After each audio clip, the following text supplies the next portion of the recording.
Hello दोस्तों, welcome back to my channel knowledgeable brain. और आज हम बात करने वाले हैं पेब्लो नेरुदा के poem tonight I can write the saddest lines के बारे में। तो चलिए बिना टाइम वेस्ट करे वीडियो की शुरुआत करते हैं। लेकिन पहले बात करते हैं पेब्लो के बारे में। दोस्तों, पेब्लो का असली नाम है रिकार्डो एलियसर नेफ्टेल रियस बेसिलेत्रो। वो चिलियन पोएट थे और 20th सेंचुरी के सबसे मशहूर और इम्प्रेसिव करने वाली पोएम्स लिखा करते थे। उनका जन्म हुआ था 12 जुलाई 1904 में। उनके फादर जो है वो रेलवे में वर्कर थे और जो माँ है उनका नाम रोज था। बचपन में ही उन्होंने लिखना शुरू कर दिया था। उनकी पोएट बहुत इमोशनल और पैशनेट है। प्यार, नेचर, पॉलिटिक्स और जिंदगी के गहरे इमोशन उनके पोएम्स का सेंट्रल थीम थे। उनका स्टाइल सिंपल लगता है लेकिन अंदर से बहुत डीप और सिंबॉलिक है। दोस्तों, उनके फेमस वर्क हैं 20 love poems and a song of despair. इसके अलावा canto general, the captains versus और टुनाइट आई कैन राइट। दोस्तों, पैब्लो एक स्ट्रॉन्ग कम्युनिस्ट और सोशल एक्टिविस्ट भी थे। चाइल्ड और इंटरनेशनल लेवल पर उन्होंने पॉलिटिक्स में भी एक्टिवली पार्टिसिपेट किया है। इसी वजह से उन्हें कभी कभी अपनी सेफ्टी के लिए एग्जाइल भी लेना पड़ा। उन्होंने अपनी पोएट्री के लिए नोबेल प्राइज भी मिला है लिटरेचर में इन 1971। उनकी पोएम्स को दुनिया भर में ट्रांसलेट किया गया है। उन्हें लेटिन अमेरिकन लिटरेचर का एक आइकन माना जाता है। लेकिन दोस्तों, 1973 23 सितंबर में उनकी डेथ हो गई थी। उनकी लाइफ और पोएट्री दोनों ही इंटेंसली पैशनेट और पॉलिटिकल रहे हैं। चलिए अब इस पोएम को हम लाइन बाय लाइन समझते हैं। पोएम की शुरुआत में वो बोलते हैं, tonight I can write the saddest line, write for example the night is starry and the stars are blue and shiver in the distance the night wind resolve in the sky and sings. इन लाइनों में वो बोल रहे हैं कि आज रात में सबसे उदास भरी लाइनें लिखने वाला हूँ। जैसे रात सितारों से भरी है और सितारे नीले हैं और दूर से कांपते नजर आ रहे हैं। रात की हवा आसमान में घूम रही है और गा रही है। आगे वो बोलते हैं, Tonight I can write the saddest line. I loved her and sometimes she loved me too. Through nights like this, one I held her in my arms. I kissed her again and again under the endless sky. She loved me. Sometimes I loved her too. यहाँ वो बोल रहे हैं, आज रात में सबसे उदास भरी शायरी लिख सकता हूँ। मैं उससे प्यार करता था और कभी कभी वो भी मुझसे प्यार करती थी। ऐसी रातों में उसे अपनी बाहों में रखता था। मैं उसे बार बार चूमता था। वो मुझे प्यार करती थी, कभी कभी मैं भी उसे प्यार करता था। आगे वो बोलते हैं, How could one not have loved her great still eyes? Tonight I can write the saddest line. To think that I do not have her, to feel that I have lost her, to hear the immense night still more immense without her. यहाँ वो बोल रहे हैं कि कैसे कोई गहरी और शांत आंखों से प्यार ना करे। आज रात में सबसे उदास भरी लाइन लिखने वाला हूँ, क्योंकि मेरा ऐसा सोचना कि वो मेरे पास नहीं है, महसूस करना कि मैंने उसको खो दिया है, ये सब ऐसी इस बड़ी सी रात में और ज्यादा मुझे अकेला बना रहा है। आगे वो बोलते हैं, and the worst falls to the soul like a dew to the pasture. What does it matter that my love could not keep her? The night is starry and she is not with me. यहाँ वो बोल रहे हैं कि मेरी इस poem में, मेरी इस शायरी में जो वर्सेस हैं, ऐसा लग रहा है कि वो मेरी आत्मा से निकलकर यहाँ पर मैं लिख रहा हूँ। बेसिकली स्पीकर अपना दिल खोल कर यहाँ पे बात बता रहे हैं कि क्या फर्क पड़ता है कि मेरा प्यार उसे रोक भी ना सका। रात तारे भरी है और वो मेरे साथ नहीं है, यही सच्चाई है।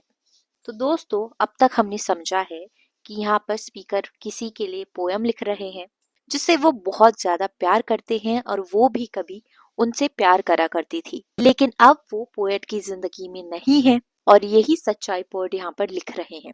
और आगे वो कहते हैं, This is all in the distance, someone is singing in the distance, my soul is not satisfied, that it has lost her, my sight tries to find her as though to bring her closer, by heart look for her and she is not with me. दोस्तों, ये line miss हो गई थी जरा, और इन लाइनों का मतलब है कि रात तारे भरी है और वो मेरे साथ नहीं है। जो पोएट की बिलव्ड है वो पोएट के साथ नहीं है, बस इतना ही है। और वो सुनते हैं कि दूर से कोई गा रहा है, काफी डिस्टेंस से कोई गा रहा है, और फिर पोएट बोलते हैं कि जो मेरी रूह है, जो मेरी सोल है, वो सेटिस्फाई नहीं है क्योंकि मैंने अपनी बिलव्ड को खो दिया है।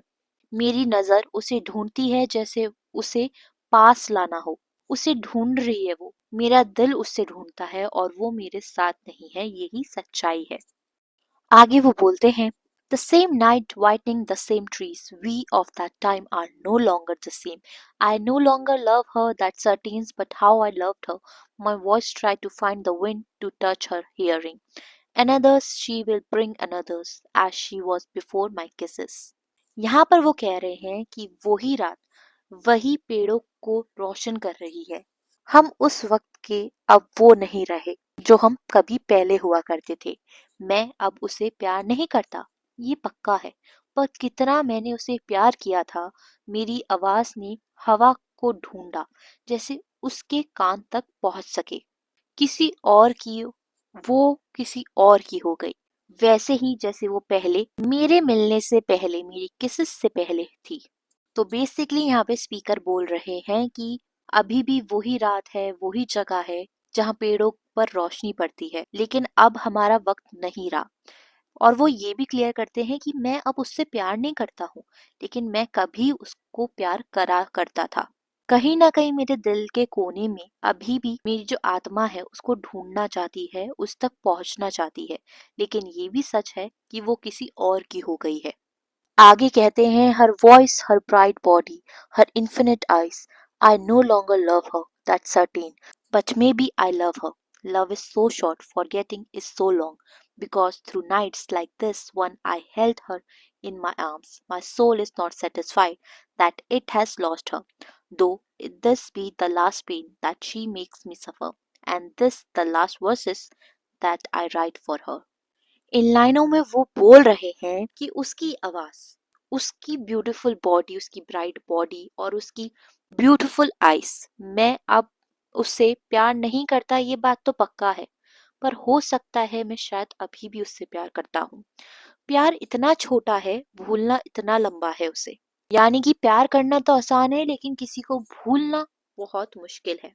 पोएट का कंफ्यूजन भी यहाँ पे देखने को मिल रहा है। एक तरफ वो बोल रहा है कि मैं उससे प्यार करता हूँ, ये बात पक्की है, और दूसरी तरफ कह रहा है कि मैं उससे प्यार नहीं करता, ये बात भी पक्की है। और वो ये कहता है क्योंकि ऐसी रातों में मैंने उसे अपनी बाहों में रखा था। वो याद करता है कि एक टाइम था जब ऐसी ही एक रात में वो मेरे साथ हुआ करती थी, और शायद मेरी जो सोल है वो सेटिस्फाइड नहीं है कि मैंने उसको खो दिया है। पोएट ये भी कहता है कि ये आखिरी दर्द है जो मेरी बिलव ने मुझे दिया है, और ये आखिरी लाइंस है, ये आखिरी पोयम है जो मैं उसके लिए लिख रहा हूँ। और यहीं पे ये पोयम खत्म हो जाती है। दोस्तों, ओवरऑल इस पोयम में हमने समझा है कि ये पोयम एक आदमी के दिल का दर्द है जो अपनी खोई हुई मोहब्बत के बारे में लिख रहा है। रात के अंधेरे और तारे उसकी उदासी को और ज्यादा गहरा कर देते हैं। वो अपनी प्यार भरी यादों को याद करता है, उनकी बातें, उनकी आंखें, सब कुछ याद करता है। वो मानता है कि अब वो उस लड़की जो है वो उसकी नहीं है और शायद कभी वापस भी ना आए, लेकिन फिर भी उसका दिल उसे भूल नहीं पाता। पोयम के माध्यम से वो अपनी फीलिंग्स, प्यार, खोया हुआ साथ और उदासी को शब्द देता है।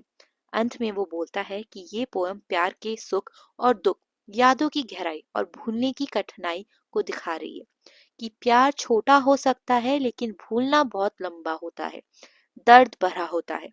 दोस्तों, आई होप आपको पोएम समझ में आ गई हो, और वीडियोस देखने के लिए चैनल को लाइक करें, सब्सक्राइब करें, and thank you for watching this video.